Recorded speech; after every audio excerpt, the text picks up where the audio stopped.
1 मई से 18 से ज्यादा उम्र के लोगों के लिए वैक्सीनेशन शुरू हो रहा है। अब जाहिर सी बात है, ऐसे में लोगों के मन में वैक्सीनेशन को लेकर कई तरह के सवाल हैं, लेकिन चिंता मत करिए, उनके जवाब हम आपको दे रहे हैं। वैक्सीन के लिए रजिस्ट्रेशन कैसे करें? वैक्सीन का रजिस्ट्रेशन आप आरोग्य सेतु ऐप या कोविन पोर्टल पर कर सकते हैं। यहाँ आप अपनी सुविधा से वैक्सीन लगवाने का दिन और समय तय कर सकते हैं। रजिस्ट्रेशन के लिए किन किन डॉक्यूमेंट्स की जरूरत होगी? रजिस्ट्रेशन के लिए एक पासपोर्ट साइज फोटो के साथ कोई भी एक सर्टिफाइड फोटो आईडी प्रूफ जैसे Aadhaar, driving licence, PAN card, voter ID वगैरह की जरूरत होगी। क्या वैक्सीन लगवाने के समय भी फोटो आईडी ले जानी होगी? हाँ, जो आईडी आपने रजिस्ट्रेशन के समय दी थी उसी को साथ ले जाना होगा। वैक्सीन के कितने डोज होंगे और कितने दिनों के अंतर पर इन्हें लेना होगा? दोनों वैक्सीन के 2-2 डोजेस दिए जाएंगे। कोविशील्ड के पहले और दूसरे डोज के बीच 4 से 8 हफ्तों का, तो वहीं कोवैक्सीन के दोनों डोजेस के बीच 4 से 6 हफ्तों का फासला रहेगा। क्या दोनों डोजेस के लिए अलग अलग रजिस्ट्रेशन कराना पड़ेगा? नहीं, दोनों डोजेस के लिए एक बार ही रजिस्ट्रेशन कराना होगा। कोवैक्सीन और कोविशील्ड में बेहतर वैक्सीन कौन सी है? क्लिनिकल ट्रायल्स में दोनों ही वैक्सीन वायरस को रोकने में कारगर पाई गई हैं, इसीलिए दोनों ही वैक्सीन बेहतर हैं। क्या मैं दोनों वैक्सीन में से कोई भी वैक्सीन कभी भी लगवा सकता हूं अपने मन से?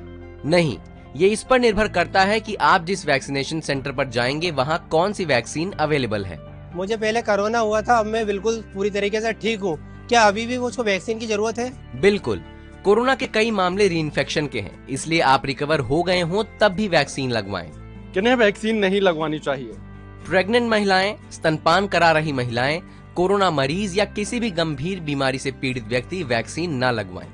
मैंने पहला डोज कोवैक्सीन का लगवाया, दूसरा कोविशील्ड का लगवा सकता हूँ? बिल्कुल नहीं, आप पहला डोज जिस भी वैक्सीन का लगवा रहे हैं, दूसरा डोज भी उसी वैक्सीन का लगवाएं। क्या वैक्सीन लगवाने के बाद भी मास्क लगाना पड़ेगा? बिल्कुल, वैक्सीन लगवाने के बाद भी पहले की तरह ही सावधानी बरतना जरूरी है। शरीर में एंटीबॉडी बनना कब शुरू होगी? वैक्सीन के दोनों डोजेस लेने के 2 से 3 हफ्तों के भीतर शरीर में एंटीबॉडीज बनना शुरू हो जाती हैं।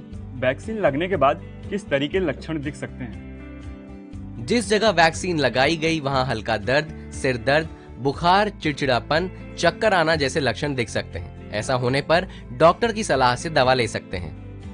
क्या वैक्सीन लगाने के बाद भी कोरोना हो सकता है? वैक्सीन कोरोना से बचाव की 100% गारंटी नहीं देती है, लेकिन कोरोना से लड़ने में आपकी शक्ति जरूर बढ़ा देती है। वैक्सीन से पीरियड्स पर कोई असर तो नहीं पड़ेगा? नहीं, पीरियड्स एक पूरी तरह से नेचुरल प्रक्रिया है। वैक्सीन का इससे कोई लेना देना नहीं है।